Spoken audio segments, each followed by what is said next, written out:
Got another house in the box, just been packed, ready to go to the Cook Islands. So let's go to Rarotonga. It's actually for a retired professional rugby player. And quite a few houses for the professional sportsmen over the years.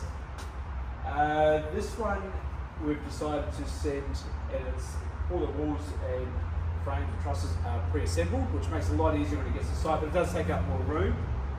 But you can see that everything's in here. When we go to these Pacific Islands, they don't have hardware stores that they can go and buy materials for. They have to be able to open the doors and be able to build the house with everything that's inside. So you can see structural steel, doors, windows, gyprock, cornice, architrave, skirting, all the joining tapes, adhesives.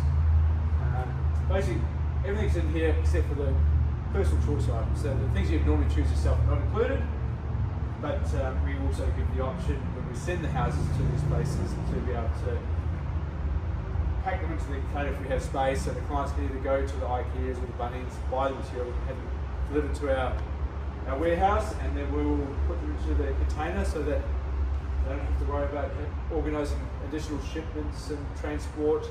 It's all in one container. So on this house we've used a 40-foot container and a 20-foot container because it's just that little bit bigger. It's a really interesting design, this one. It's got nice big great ceilings, highlight windows, and it's also in a cyclonic zone, so a lot of heavier gauge steel is required and hold downs, and it's a lot more to a cyclonic home than there is to, say, just a standard residential house. But this one's ready to go. We post it off to the client in a couple of days.